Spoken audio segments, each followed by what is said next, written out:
Esenlikler yurttaşlar. Hoş geldiniz kardeşler. Bugün de temamız Milli Halat Etiş Komitetinin yurttaşlarını yani Türkmenistanlarımızı nemede bilgilendirmek için alan maglumatlarımızı öğrenýärsiň halkada başardygymyndan aktarjak boluşmaly. Şuň döwlet, hökümet, yurttaş, halk şol nemeler bir sözlerimizin aramlygyny ýani näme many berýänini şuny anlatjak. Bolary esasen şu döwlet sözüniň üstünde köpürak durup geçmekçi.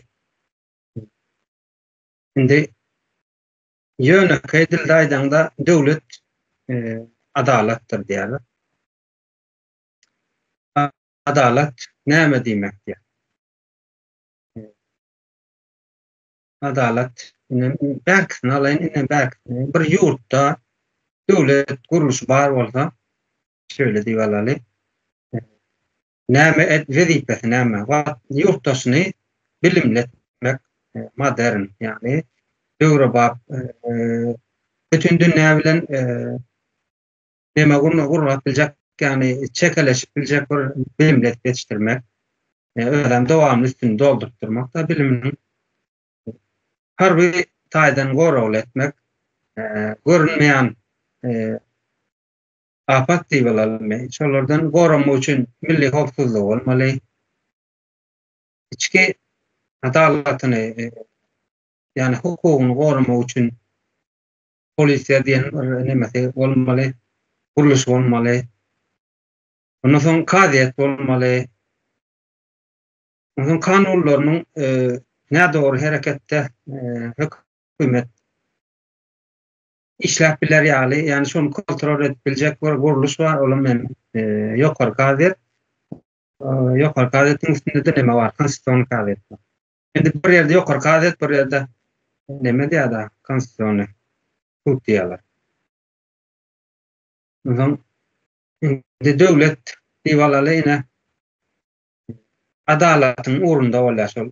Bilim berip bilýän bolsa, berilýän bolsa çaga. Ine şol adalatdyr. Ine bilim, men şu wagt gel Türkmenistanda bilim ýok. Ondan döwlet guruluş orta çykýarda şu çaga bilim berýän bolsa, ertegünlerden aşam gowy imitlenmegi bolýan bolsa, köçeden ýörände ýa öýünde hukuky goralýan bolsa, zorluk görkezilýän bolsa, basky görülmeýän bolsa, erkin ösmägine mümkinçilik döredilýän bolsa, ine şol näme diýilýär? Adalat diýär. Adalat hem kim etmeli? Döwlet guruluşlary etmeli. Döwlet guruluşy, döwletdi sözüň özüni elden tutup bolanok, göz bilen görüp bolanok. Ýöne ýan kaçmaly. Yurttaşyna çykanda, watandaş yurttaşyna çykanda şonu gorumaly, erkinligini gorumaly, özüni gorumaly, başyna bir iş gelende elini uzadyp ene konstitusiýalar, pasportlar diýilen zatlar bardyr. Ene şolar el çykmaly yurttaşyna. Ýani ýurdun içinde ene bilim sektoryny alalyň, esasy näme? Şol hemme zatyň başyny berýän şol bilim sektorda biri harby bolmakçy, çağalan biri suratkeş bolmakçy, biri owahaçylykdan ýöremekçi, biri näme biologiýadan ustad alim bolmakçy, bir halkyna peýda etdirmekçi. Ýene biri himiýadan. Şolaryň hemmesine, ýani çağalaryň hemmesine mümkinçilik berip bilýän ene mektep diýilýär, ýani mektebiň üstünden ýa okuw jaýlarynyň üstünden bilim sistemasi şol. Ene şolara mümkinçilik döredilýän bolsa, diýmek adalat bar. Adalat bar bolsa, diýmek näme bar? Döwlet bar. Ene şu wagt biziň ýurdumyzda adalat bolmagy üçin döwlet hem ýok bizde. Döwlet çeklerini berip duran guruluşlar bar. Ýöne şonuň adalatyň üstünde işlemän üçin diýmek şo guruluşlar döwleti değişdirdi, olar hökümetiňki bolup göründi. Müsaade keseyin o zaman aslana. Öğren bol kardeş.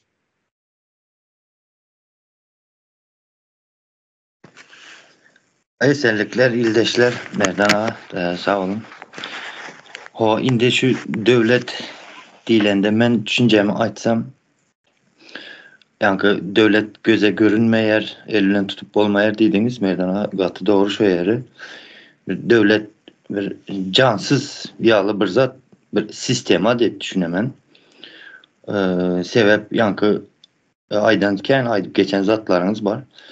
Şuların hemmesi bir sisteması vardı her birinin. Indi bunu hem düşünükli yağdayda bir açacak olsam öz fikrimi. Mesela diyelim bir cay saladon ustalar diyelim. Şolan birisi çegesini daşayandır, birisi simendini daşayandır, birisi toprağını daşayandır, birisi garyandır, birisi daşayandır, birisi kerpicini koyup durandır, birisi ustasına yankı kerpici koyup durandır, kerpici tayinlap durandır. Şular her birisi bir işe oturan şuna sistema değildi. Yani Türkiye'de hem köp ildeşlerimizle duş işleşen vaktimiz bir sistem düzeldi diyese her kim öz arasında bir yerde duradı bir işe dedi şöyle iş biterdi. Şu bir küçücük bir misalı indi minlerce şunun yalı bir sistemalar vardı. Diyelim ustadan başladığım için demir ustası var, maşin ustası var, belek ustaları var, elektrik, su ustaları var. Telefon ustaları vardır, yeneneme. Bunlar her qaysı bir sistema boyunca işləyərlər də. Ondan sonra doktorlarınki vardır. Hastahananın içindəyən bir topar bölümleri vardır. Her qaysı bir sistema boyunca işləyir də bunları. Şimdi şunun yalı minlərcə bir sistemanı cəmləşdirib bir dilde açsak şuna devlet deyilir də. Şimdi yankı başka heli sistemalar hem var yankı. Hukuku bir demesi var. Bir ayrı bir şahadır. Polisiyanınki daşki goranışı bir ayrı bir sistemdir. İçki goranışı, yeneneme. Ama hemmesini gelip başı birleşeden yeri yankı devlet sistemi de. Şimdi şu tayda dem şu zatları bizim halkımız köpsü anşırıp bilmedi mi ya göz yetirip bilmi yani devleti hekimiyettekilere dengidiler mi? Hekimiyet başındaki oturanlara da. Ama devlet yankı bir sistemdir bu. Buna neylerek desem yeni bir misal getiresim geldi. Cansız da bu. Buna her gelen yankı kanunu var içinde konstitusyon kanunu. Şu kanunlar boyunca izi giderli işlep giderdi. Buna hekimiyet başına gelen olsun, onun yerine getiricisi olsun. Garaz hemmesi şu sistemaya sistemada göre işlep giderler de. Şimdi devleti göz önümüze getirmek için şunu yalı bir misallar aydasım geldi de mesela diyelim halkın sağlığı mesela de ondan sonra yankı yaş nesillerin bilimli olup yetişmesi ondan sonra maşgalların bitevliliğini korumak halkın iş yollarını açmak yani halkın öz iş yollarını açsan halkın özü iş yerini öğretip gideverirdi de. Sonra halkın baylığını yankı korumakta tap oluyor milli baylığı olsun şahsı kazançlı olsun bu zatları korumak yani halkın hukukunu korumak halkın iktisadı yağdaylarını qoğulaştırmak bunlar hemmesi bir devletin ediyen işleri de şu tayda qiyinçilik çekemiz bizler hekimiyettekiler de yani bizde köp aydılardandır yer hekimiyedinkidir bu yanlış düşünce de bize şunu şunu koyup geldiler ama yanlış düşünceni dine hekimiyedinki o hekimiyetten ayrılan son o adamlara mı yankı işsiz boşsuz kalan vakti ya basılan vakti şu sistema işle bunlara mı hiç satsız kaladı bu tayda yankı devletin yokluğunu görkezedi. Gaz şunu yalarak bir girişe edin dedim. Bol ya sağ ol. Devler kim söz almakçy. Açamı diýjeň dagymsa. Ben dowam edeyim. Kurban kardeş elin aldırdın mı? Hı hı. Buyur. Buyur söz söyle. Eserlikler, ildeşler, kardeşler, eserlikler emmeňde. Döwlet sistemasy diýinde, döwlet sistemasy zynjyrlama, bir-birine zynjyrlanyp gitdi-de. Ne şu var banklarda da hatta Türkmenistan içinde şu banklar işler nokta. Banklar işlemediği üçin bir giden köne pullar, skoşky pullar ulanýandyr halk. Ama ýöne esasy bizim pullary şu ýurdun daşynda satýarlar. Yani ne habarlarda ne medyada hatta görkezýärler da bu döwletin bir nemi hökümetin bir ýoklugy, döwletin bir işlemeýärligini anlama gelýär. Şol nemede diýip düşünýän men. Döwlet işlemeýär, hökümetin bir işini ýerine ýetirmeýär. Döwletin bir milletin bir milli baýlygy ya milli manady puly ýurdun daşynda satylyp bir şahsyň üzerinden satylmak bu bir döwletin, bir milletin bir namysydyr, bir ahlaksyzlykdyr bu. Muny satýan adamlar, äkidip satýan adamlar muny görüben hökümet içinde otururlar, häkimiýetde otururlar, muňa da sesini çykarmaýan bolsa bular bir ahlaksyzlykdyr. Ben şunu aýdyp geçeýin, şeýerde durýyn, üstüne ýetirjek. Kurban söyle sonra göreyim da.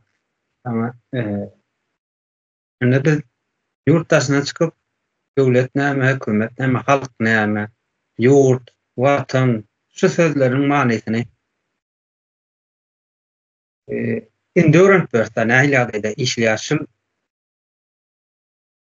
Bize näme üçin yurdun içinde öğretilmedi? Yurdun içinde 10 klas okadyk köpimi, 10 ýerkälerim, 8-9 emes ýok.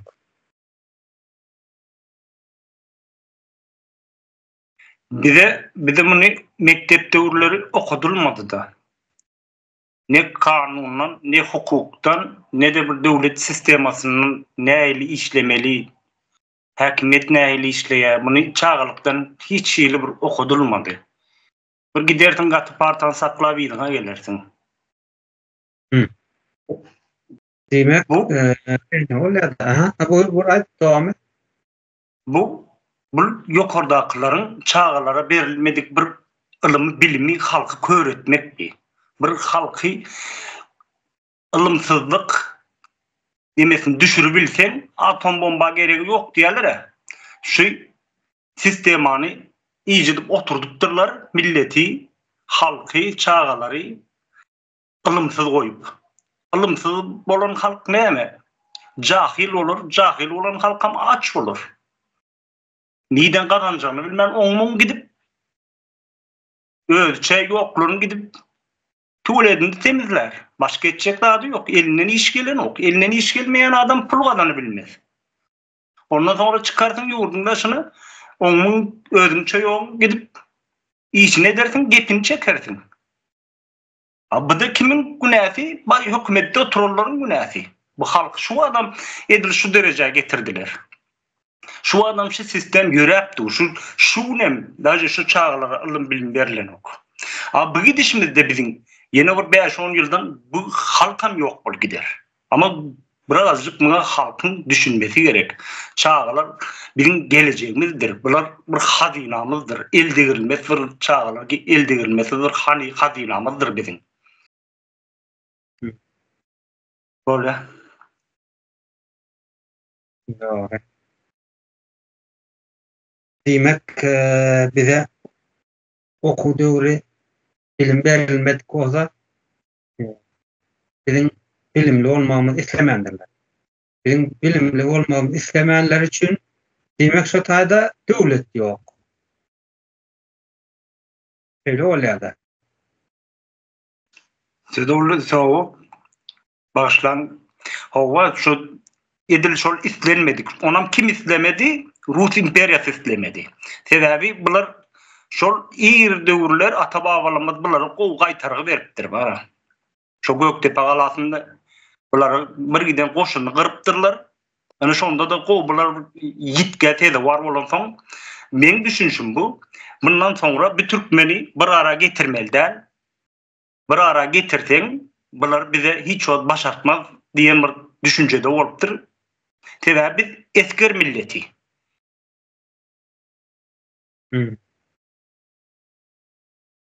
Bolýasa.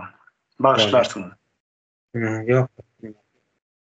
Arslan kardeş buyur. Yankı soranıza cevap versem, yankı devletin yokluluğunu bir durmuşumuzda yaşap dururuz da. Şimdi birinci yokluluğunu suudede oturan zat mesela yani konstitusiyanın işlemeyendeki konstitusiyanı öğretmeyerler, son maşgalaları bozmak ülen işi buların nesillerimizi korkak etmek, yani halkın hak hukukunu elinden almak, bu zatlar devletin yokluluğudur. Yani halkı türmeden geçirmek, ondan sonra halkı çürkep duradılar, gariplaştırıp duradılar, halkı aldap duradılar. Yani halkı bilimden uzaklaştırıp duruyandırlar. Bunlar devletin yokluluğunu suud edip duran zatlar. Hem şahidlere Türkmenistan'da devlet sisteması guruksuzdu. Yani şu zatlar bizim häzirki şünkü yaşap duranlarımız yaşalman gaytam tersine halkın haly adayını östüreyen olsa bu zatlarla aladanlayan bir sistem, yani devlet sisteması kurulan olsa bu devlet bar desek olattı. Ama bizde yok. İnterneti kesendirler ya kısıp durandırlar. Yani siyasata karışma deyip korku salıp durandırlar. Hatta toy mereke yenen bir zat olsa hem çağalarınızı dedi ayrın ortadan diyendirler. Yani TikTok'ta bir önümden çıktı da diye ki şu yerde in bir nemeden yeri zat edip kalan yeri beni neme dedi şu adam ulu adamlar gelecek çağalarınızı ayrın dedi. Indi seyredin bu tayda. Demek ulu adamlar deydi ki bizerdeki ulu adamları şu devlet sistemasında işlep veren adamlar ulu adamlar değil yerde. Demek bu tayda devlet sistemasında indi elbette yok bizerde. Yani hekmettekiler de şolar çağaların oynap yöreyenine zadına yani rahatsızlık ediyen olsa bunları demek bu yani baştan bizi çüretmek niyetleri bilen var diye niyalı bir zatlara geledi de. Ulu adamlar çağa olmadı mı bu tayda? Ya onlar çağaların bolmasına yankı hoşal değil mi? Ne el değiller buna? Ne razı mı bunlar çağaların oynayıp yörenine de? Yani şu taydayım bir suud edip geçedi de bizlerin cemiyette devlet sistemasının kuruksuzluğunu belli bir dile getirip bunu aytmagam bir kıyın geledi de söz yetersizliğinden. Yani bizi ne edip bilseler şu devlet düşüncesinden uzaklaştırıyandırlar. Mesela mene kurucu meclis yıllardır devlet sisteması, devlet, hak, hukuk bu zatları gürrün edip yani kurucu meclisin her bir ağzası sokakta çıkış edip geledinondurlar. Hakimiyetteki oturanlar olsa hazırki cennetke topar da öz adamları bilen şoların üstülen dine halkı yani şu devlet düşüncesinden uzaklaştırıp durandırlar. Yani neyli yollar bilen ay palan ediptir, pismedigen boluptur, palan yegeni yenen bir zat deyip şu edebilseler halkımızı devlet düşünceden uzaklaştırmak bilendi. Yani bu taydayım asıl açacak olan yerim devletin yoktuğu. Eğer devlet bolan olsa halkı daşar yurda çıkarıp işletmezdi. Özü 5 milyon halk bu yani 490 kilometrelik bir kvadrat kilometrelik toprakta 5 milyon halkı bakıp oladı. Bunu daraltmaya gerek yok diyerdiler. Devlet şunu alışıldı. Yani öz yurdunda işletmek maşgalların bitevliliğini.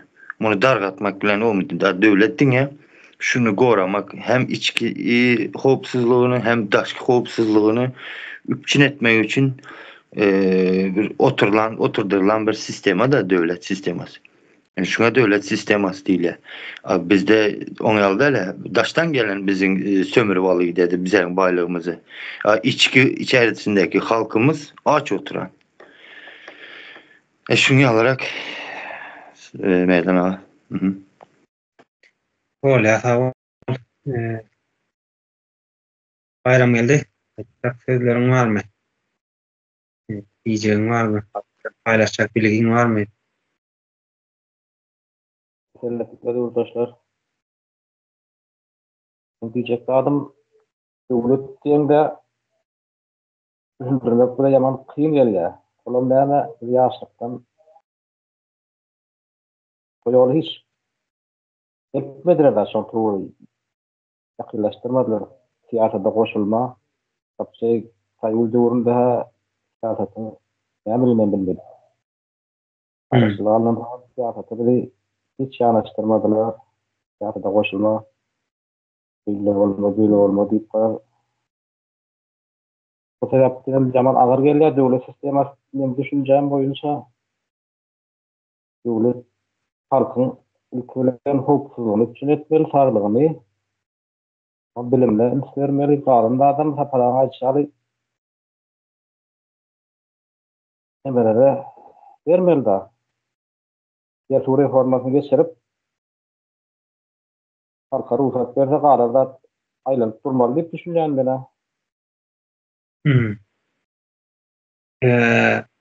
Näme diýjek bolýanda bayram geldi. Halka erkinlik öz erkinligini bersen, hukugyny gorasan, iqtisadiýaty halkyň özü galdyrar, ýani dowamatyny özü eder diýmekçi bolýanlar. Öyle de. Aýlanşyk bolýar da näme ýurdun içinde iqtisadiýat. Öyle düşünýän mene döwlet sistemasy halkyň hukuksyzlygy bilen başyndan içinden ondan saglygy ona bilimli berse Kompanya su reforması bilen halka gerçekten beladi ondan böyle aydınlanma kadar düşünüyorum. Doğru. Ana aslında yer su reforması diýdim da şoňusunda uzup geçeli ikimiz. Ene Türkmenistan alt gözümüze aldık. Ötadaky topraklar kimin topraklar? Aslında bozulmaly. Şu yerli ýaşaýjynyň değişli yani milli baýlygy ýa-da. Her kim başlarından bir adra eker, bir köprä eker, ýani şu topraklar, ýer, su, şu türün ekologiýasyny jogapkärçiligi yerli halka değişli yani. Şu indi bizde şu atiçili manemeler monopoliýa bolan da yerlere az bölegi öz ýandaşlarynyň elinde. Olam hususy ulanışda diýketjäda. Indi şol galan halkyň yeri kärendetine ulanýar. Diýmek, biz kärendetine ulanýan bolsak, şo topraklar bizinki däl, şo topraklar bizinki däl bolýan bolsa, diýmek o topraklarda döwlet ýok. Ýani döwlet adalatdyr diýip ýani başda aýdyp geçdik. Döwlet mudama halkyň bähbidine kanun çykarýandyr, halkyň bähbidine içeride daşarda halkyň bähbidine işleýändir, ýani şo yerli ýaşaýjy nemesine bähbidine işleýändir. Men şöyle düşünýän, diýmek biz kärendesine ýer ulanýan bolsak, diýmek o ýerler bizinki däl. Diýmek o ýerler biz üstünde ýaşap, ýa-da ata olamyz ýaşap, urşup inedip, dogulup, ýogalyp geçen bolsa biz yerli ýaşaýjylaryň topragy bolmaly. Yani ana saparaga aýtýar, yer su siýasy reformadan soň yer su reformasy geçirilmeli. Şol yer su reformasy geçirildiği güni döwlet ýaşar Türkmenistan için. Döwletiň özüne göz bilen tutup bolmajak ýagdaýda döwletiň özü dörýär. Yani topragy yerli ýaşaýjy gaýtaryp berýär. Yani hak eýesine gaýtaryp berýär. Şöyle. Doğru. Barım el sözün biter olsa ayçağım var bolmasa arsın. Arsın. Buyur. Merdan kardeşim seredin ken daş dörekte adamlarla illeşlerimizle bir gürünleşlik zat edemizde şu vakti illeşlerimizde yani devlet deysen ilk ölen hakimiyetteki oturanlar göz önüne geledi de atlarını sanayan boladılar prezidenttir ya geçen hakimleri şonralı adamları göz önüne getirirler devlet deysen ve o adamlara da bir neylsem Huday tarafından gelen yalı bir düşüncede seyredediler de bu yanlış on yalı değil. Bu ken aydıldı. Ama devlet dilinde şeyle oladı da devlet demek bir sistema yani bir topar mekanizmlardan ibaret olan bir ulu bir sistema da şona devlet değil ya. Yani hem aydıp geçtiniz ya cansızdır, göze görünmeyendir, tutup olmayandır deyip şona devlet sisteması değildir de deyip düşünemem şonun alarak son devlet hem neyle bir hesiyetleri mi diysem doğru gelir mi bilmedim. Ahlak bir hesiyeti olmalıdır. Yani samimiyet değiller ya şon yalı bir hesiyetle o zaman bir adalatlı şonun yalı bir hesiyetlerde toplanan bir ibaret bir sistema da yani çünkü Türkmenistan içinde 5 milyon halkımız var. 5 milyonum yani hak hukuku var. Bundan faydalanmalıdır. Milli geliri var olsa bundan faydalanmalıdır mesela. Şu hem kime adalatı, hukuku den gözde seyreden bir sistema da devlet sisteması deyip şonu alarak düşünen bizde mesela yani adalatsızlığa bir misal getiresim eledi. Türkmenistan'da halkı dine türmeden geçirendirler. Çağalından diye yenen bir zattan. Bu devletliliğinden çıktı. Bu devlet değil bu. Bu halkı türmeden geçirmek yani hakimiyet başındaki oturanların niyeti bu. Bu türmeye basılıp çıkan adamları olsa bizde yani kanunu bozdu, konstitüsyonu bozdu diyen yalı zatlar bilen, bahanalar bilen yani devlete karşı geldi. Devlet sistemasını bozdu diyen düşünceyle türmeye basadılar. Aslında yani hakimiyetteki oturanların islahi niyeti şu için halkımızı basıladı bir yerine türmeye. Şunun yalı yerlerinde bir dile getirmek, bir katı çalışılımlı kıyın gelerdi illeşler. Elbette bu zatları yankı kim yürüciskin okuyanlar bular dile getirmeli de o adamlara yok bizde dile getirmedik olsalar başardığımızdan şu zatları gürün edeli maksadımız illeşlerimiz Türkmenistan içindeki olsun bular hemmesi bir aydınlanması için de şol yalı niyette bir aydıp geçiyor tutmanda. Sağ olun biraz uzalttı. Çarşımlı olu gitti. Meni atlayan şol dile getirmen hukukçular diye hatta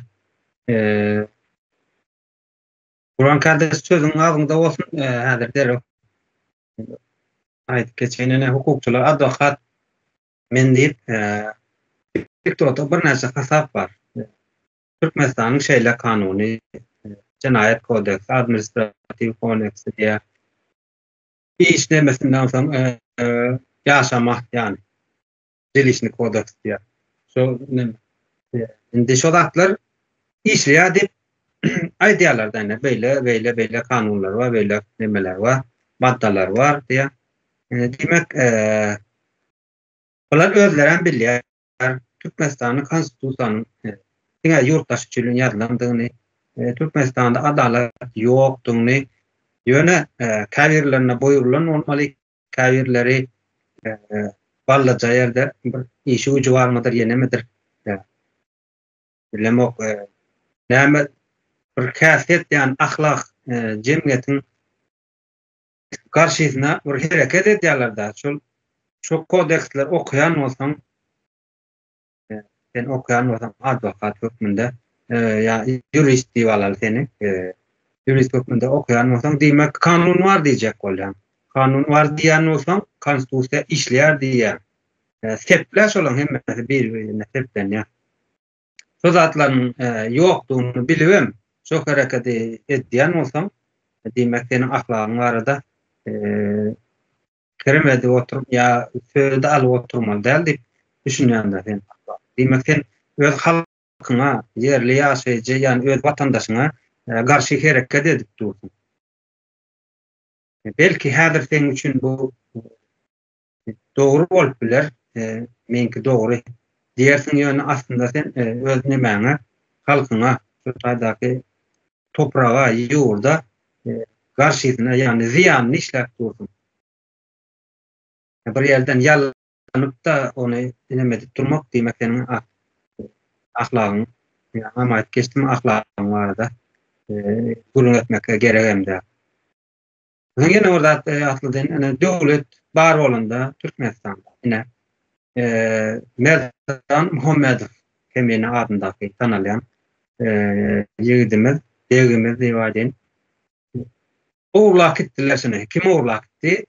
Hükümet uğurlak etti Türkiye'den. Doğru mu? Şimdi alık etti değerli uğurlak içime bildirmen uğurlak etti. Çok az devlet olsa prokuratura işgözüye ne için alıp gelindirdi? Doğru değil mi? Vatandaş ne için alıp geldi? Neymiş etti? Nesinin yalsını? Ama suda çıkarılmalı. Doğru mu? Suud demek ne? Adalet geçer olarda var. Kadete çıktı mı? Kadet formalı derine ya da iş derine. Çi neymiş etti şu adam Merdan Muhammed? Yurttaki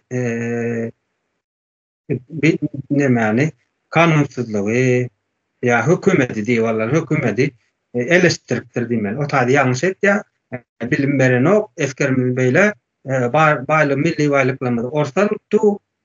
Ha. Şöyle deyiptir diyorsun adam. Kaziyet devleti temsil ediyen olsa demek ne mi? Bu adamın yani Merdan Muhammedov'un şimdi hükümeti eleştirmene hakkı var. Ne için? İşte şu toprağın adamı değil. Şu toprağı, şu hükümet şu adama yani Merdan Muhammedov'a ve böyleki vatandaşlara hizmet etmeli. Demek Merdan Muhammedov şu hükümetin yanlışını görüp bilen olsa yanlışını görüp bilen eleştirmene hakkı var yani tabii hakkı, hukuku var demek. Şondan soň nemede de televizyona çıkarıp aklandı diýibim. Maddi yani hükümet kim getirden olsa maddi manevi nemesine berdirmeli. Yani devlet bağlılığının sonuna hareket ederdi. Karşıydım. Köpeğimi takladım. Uran kardeş buyur. Şu devlet sistemasını bulaştırıp şuna getirip duran şu hükümettir. Şu hükümetin işgärleri, şu politik işgärleri boşuna aylık alıp oturýarlar. Halk devlet boşuna aylık töläp oturýarlar. Boş halk demek halk hakkını verip oturýarlar. Edýän işleri ýok şular. Şu halkyň başında şu hükümet bolmasa öz başyny çaraýar şu halk bar. Öderi getirerem ýurdundaşyndan öndürürem, äkidip satarım. Sebebi bular halkyň eline kakýarlar şu wagt. Halkyň şunu düşmesine de iň uly sebäp şulardyr.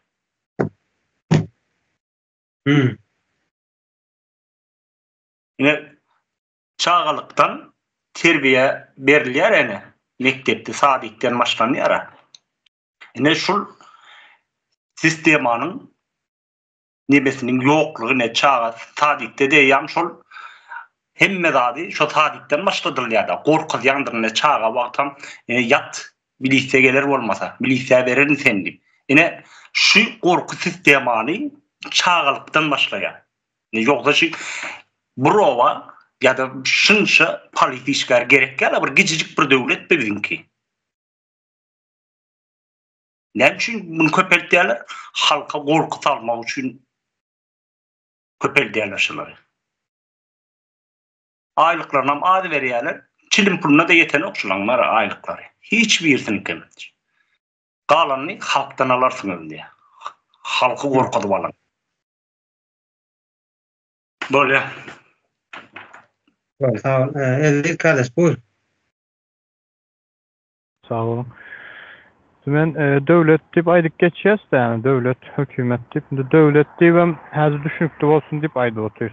Aslında yani täze Türkmenistanda döwlet bolmanan bile, hani cumhuriyet bolup biler ya da başka bir zadan bolup biler ýerine. Şuna kelle garşmasyn diýip döwlet diýip aýdyp geçip oturýar. Onu aýtmak istedim. Türkmenistanda şu an döwlet kuruluşu ýokdur. Şuna topar var, bir topar eline geçiren hemme zady. Hemme zat bizinki diýip özüni şeýle alyp barýar. Halkam şoňa ýalak mükadip pikir edýärler. Elbette jahil boýlan halk düşünmem bilen ok, soňky nesiller hasam. Sebäbi watan habaryny açsaň belli yani. Manyly bir zat aýtmaja. Onuň üçin hiç kim nemeden hem ok. Takanam ok diýin. Döwletle hökümetin elbette ikisi aýry-aýry zatlar. Bunu bilmemiz gerekli halk olup. Yani bunu düşünmeden aňarek adım geçip bolan ok da hani ikinci levele geçip bolan ok. Şonun üçin gurrun edi otursa gurrun etmeri. Hökümetin hem görnüşü indi bizim bilýänimiz iki sananak görnüşü var. Bir prezident sistemasy, bir hem parlament sistemasy da. O bilýäňiz yani kan aýdyp geçildi. Yaklaşıklarımızda. Biz parlament sistemasinden tarafa sebäbi parlament sistemi bolmasynyň sebäbi bizde öňden toy, gurultoy ya da maslahat edilýände häzir maslahat diýilýär, ýaşular maslahaty. Bundan öň uzun bir taryhymyz bar. Bu taryhymyz bir zat edip ýaşapdyr, bir zat edip döwlet gurup durýar ýa-da gelipdir şu günlere. Bunda da esas ulanan nememiz gurultoy. Ken aýdyldy bu da geçen gepleşiklerimizde. Gurultoy maslahat edip, yani bir adamlık bolan ok, yani bir adam alıp barp bilen ok diýinde. Belli bir ýere açenni gowy işler eder, ondan soň nemetmeýär da. Göteren ok ýa-da adamyň tebigatyna dogry gelen ok diýip aýdýanda meniň düşünjem. Hökümete garştyrmaly däl, döwlet kuruluşlary bolanda ýa-ni sanap geçildi, yani oglanlar sanap geçdi. Hazynasydyr, beýleki kuruluşlarydyr. Sanasaň sanady, yani tekrar sanamama gerek ýokdur. İkisini aýry-aýry tutmamız gerekli, aýry-aýry görmemiz gerekli. Hazırlıkça şunlar aýdyn, sağ olun. Öyle tamam. Buyur Aslan kardeş. Sağ olun. Seyredin. Şu bir döwletin yankı sudurgularını, etmeli işlerini, misallarını getirip geç oturiste sebep döwletin ne ildiğini hem göz yetirmemiz için hem Türkmenistan'da döwletin yokluluğunu suutnamaları getirip geç oturtmazda. Biraz şuların yerine koyup aytması kıyın bizim için. Men özüm şoňaly käbir ýerini dogry aýdyp oturandyryn, käbir ýerini ýalňyş aýdyp oturandyryn, illeşler belkim kommentarda bellep geçer. Seredin eğer döwlet sistemasy bolan bolsa, yankı halka gorku oturturmydy da. Halka gorku siňizdirmeýär. Döwlet bolmasa bu taýda halka gorku siňizdiredi. Yankı döwlet kuruluşunda işlemeýändigi üçin garşysynda opozisiýa döredendir. Çünkü bu döwlet diýilen imajy bermek üçin garşysynda bir zat edip duran bir opozisiýa döredediler de. Bu döwletin döwlet däldigini suut ededi. Sebep hakiki manasında devletlerde opozisiyası zadı kəbirinde, köpsünde diysek yanlış olmadı yoktur. Doğru değil mi? Ondan sonra yani devlet hakiki devlet manasında bolsa ya işlese şu sisteme de halkı dine yatırmıydı mesela. Çünkü devlet sisteması yani devletin akıllı dinin nemediğini hasta kovu bilyer. Yani çünkü cemiyetin bilim düşüncesini dünyadan ize kaldıradı dinde. Bu yani Avrupalılar mesela çıkıptırlar bu düşüncelerden, din düşüncelerden. Son bunların düşüncesi, ahlakı, yani samimiyeti, adalatlı bu taraflar ösü gidiptir. Diyecek olan yerim yani devletler ben devlet deyip özünü ilan eden yurtların konstitusiyasının hemmesinde madde vardır. Yani din bilime karışmağı, qadağan, dinin yayradılması, bunun propagandası edilmesi, bu zatlar qadağan deyip islendik. Devlet şu maddanı yazyandır konstitusiyasında. Sebep neyli devlet değillere şunusuz. Şvedski devlet değillem, neyme bir zat devlet değillere Türkmenistan. Az yadıma düşen yok. Garaz şoň ýaly devletlerde Kleptokratiya değiller Türkmenistan. Yok, o rejimi hazırki alıp barılan rejimi başka da daçacaktım. Neyse yadıma düştü, geçemen. Garaz şu devletin devlet deldigini bir işaratı deldi. Alıp barılan nemeleri, siyasatları şunun ýaly da devletliğini bolmalı. Atacaklarım karıştı hazır neyse. Şurada durayım. Böyle. Bir goğda diyatlar. Geçtim daha hani. Taşarda apazisya deyip tanıdılayan bir görünüş var da. Özüm biz apazisya deyip görüntüleyen biz halkın bekliydinde diye da bir kısani adam ben ağzıyırlıktan işledim, neyem ettim da deyip çıktı diyorlar da gel daha vatır geldik kariydi. Adam ömrü atçılığa yandan etçiliğe da ünsürüp adamın maskalasının bütün demesini elinden aldılar. Emlerini elinden aldılar. Adamı türmede oturttular. Adamı mecbur yurttaşına vatanını taşlap, yurdunu taşlap çıkmana mecbur ettiler. Doğru mu? Yani Birleşen Millet Kuruması diye bir neme var. Bütün dünyada halkların hukuklarını korumak için bir devletten halkara bir kurama var.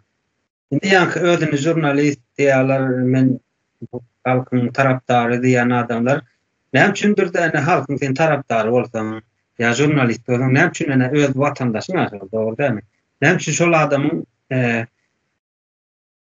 bir kazancını neme bir yeňişini ne üçün gutlan ok ya bir goldan ok ne üçün onu kararlayan şu yurdun şu wagtky häkimetlerden garalak durda. Şu hakimiyetlerden ziyan gören adamı ne için sen goldan ok.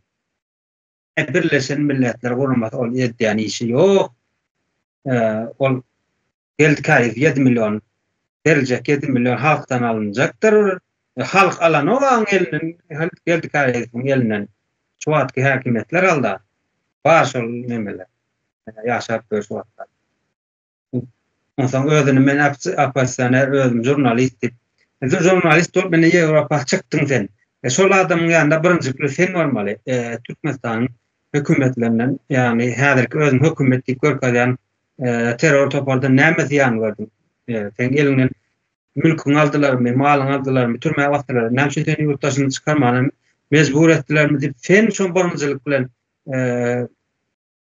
şol üstünde iş açyp ine dokument taýinlap dünýä ýaýmaly, ine kanalaşdyň etdiň şo ýerlerde gaýtalap durmaly. Ol böytdi, bul böytdi diýip aýdyp durmaly. Sen ılgak edip şu Birleşen Millet Guramasına barıp tapşyrmalar. Yok, bulan ikisem tersine. Gel dağın tersine, gel dağın ve maskalasının tersine. Yok, nämemişin halktan alınacakmışın, onun berilecek bol halktan veriler. Yok, nämemişin Birleşen Millet'te Guramasının edýän işi yok. Karalama kampanyasını alıp barýarlar. Holla. Buyur Aslan, açacağım diyeceğim abi. Meydan kardeş. Yani şu gel davana geldik su maşkalasını. Benim şu misal getiremende oturantım. Şu dilimden çıktı da sağ olun. Benim şu an açacak oturantım yani. Yankı halkı gariplaştırmadı da devlet olsa da. Yani şu dilim misal gel davanın nimesi durmuşu. Halkı gariplaştırmaktır. Devlet hiç kaçan bu işi etmeyer. Gaytam tersine halkın iktisadi yağdayını güçlendirmek için neyle yol açmalı olsa şu yolları açyandır devlet. Devlet dediğin budur. Yani şuların halkın iktisadi yağdayını ulaştırmak için neme gerek? Mesela yolu gerek mi? Toku gerek mi? Elektriği de su gerek mi? Buna internet gerek mi? Gaz gerek mi? Bu zatların önünü açıp yankını tayinlap beredi de nimesini, altyapısını. Bu işler edendir devlet. Şolara yol açandır şu işlerin edilmesine. Gaytam tersine bizdeki devletin yokluğunu Geldavanın maşkalasında görüp dururuz. Diye halkı gariplaştırmak.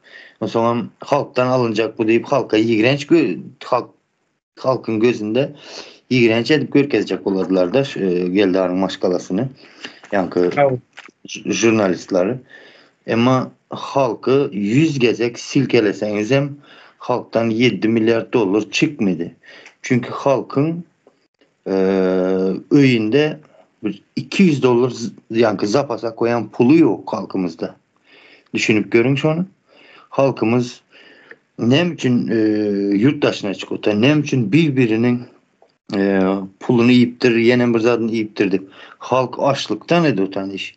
O işler. Halk hiç kaçan özü avrayını özü kaçırıp munyalı yerde durumda yaşayası gelmedi de halkın. Pulu yok. Bundan birbirini aldalayandır, birbirini neme kidayet edilemiş onyalı işlerle meşgullanıp yürüyen halkımız.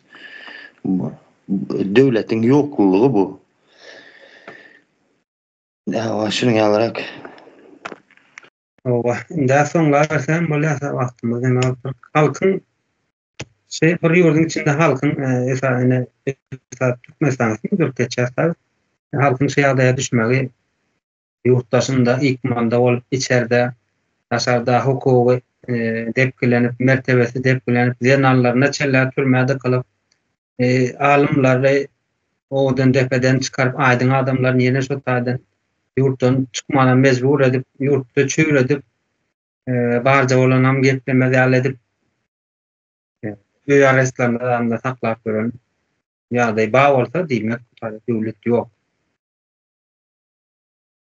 O bunu yine de böyle devam etsek edilecek zatlarken sebebi nimeler misallar getirip olacak da yani devletin nimetini bir adam divalalı dayhançılıktan nimetli eden işi eden zahmeti boğuşma dedi elinden aldılar iksanı dane oluyor vatandaşını eline düşen yağdayı bir maldaşlık edip böker ya da bir maldaşlık edip böyle nemçindir şunun dine yağış yağsa otu var olmasa soyul ya malı kırılıyor ya da malın satmalı oluyor meydanda. Demek şu tadı devlet aklı yok. Şol adam şol işini devam eder ya sonra neme verer ya mümkünçülük öğretip verer ya. Edip vermeli değil de mümkünçülük öğret ya. Şunlarla edip bilersin diye. Ya da ne içindir şu an içeride her türlü yurtlardan gelip yetişende yaş oğlan gayıları aklımı diyorlar gelecek aydın çağlarını de yurttaşına çekerler. Demek şu da devlet aklı yok. Sen olsa bir ene koynunda götür, 9 ay götür, ya soň bir enata daşynyň daýsy, daýdasy, mamasy, babasy 20 ýyllap ýetişdirýärler çağany. Çağanyň daşga ýurtdaşlar gelip alyp gitmeli. Näçe ýurduň içinde hyzmat etmeliler olar? Näçe ýurtdaşyna äkidilmeli? Demek döwlet akly ýok, döwlet ýok. Ola beýler sağlaşdyrym olar. Merdan ağa, bir zat aýdyp geçin de, yani sizden biraz değinip geçtiniz. Yani şu köp illeşlerimizle gawatlaşýas da, yani men orta bilimim var zat deyip, yani 9 klas kutardım men zat diýerler. İldeşler, yani şu edilen gürünler, yani 9 klas olun, 10 klas olun, şu 10 klasa aýdylýandyr, 9 klasa orta bilimdi. Seredin adı üstündedir şonun orta bilimdi. Şu orta bilimli adamların bilmeli zatlarıdır şu edilen gürünler. Şolaryň hak hukugudur şu gürünler. Şu zatları bilip, şu zatları etmek, şu zatlara goşulmak, yani şu zatların aladasyny etmek, bu orta bilimli adamların nemesi, ne eldiysem Derecesi. ova derecesi de şu gürünlerdir ildeşler. Ütgeşik gürünlerdir. Ondan çekinmeyin. Yani men özümden bilip mesela vatanım, yurdum, ilim deyip şu gürünleri ediyen olsam her kimin hakkı vardır. Hemmemiz hem etmeye hakkımız var. Sebep şunun içinde yaşatırız biz. Biz islesek, islemesek bizi şolar özünün siyasatında yaşadı otur. Bular devlet deldir. Yani doğru edip geçtiniz. Devlet akıllı deyip meydana. Bular devlet hem der. Bularda devlet akıllı hem yok. Bular devlet etçavan bolan yok bizim yurdumuzda da. Yani islendik. Halkın aladasını edip çıkan yalı adamlar halkımızı devlet sistemasının işlişinden şu düşüncelere eğe olmasın deyip şundan uzaklaştırıyandırlar. Sin etseniz. Dine ay bu palanıdır, pismedigani pul nemediptir, o ediptir, beydiptir deyip dine sizi şu devlet sistemasını anlaman, anşırman diyen niyetlerle uzaklaştırıyandırlar. Garaz kepin kıskası hemmemiz borçluduruz yurdumuzun aladasını etmegem, bunun içinde yaşamagam, bunu goramagam, nesillerimize kalmalıdır bu yurt. Sağ olun. Sağ olun. Gelen için yurttaşlar. Kamet yazın, mümkünçülüğün varlığı tankit edin, tankide biz açık. Öz düşüncelerinizi yazın hava. Öyle sağ olun.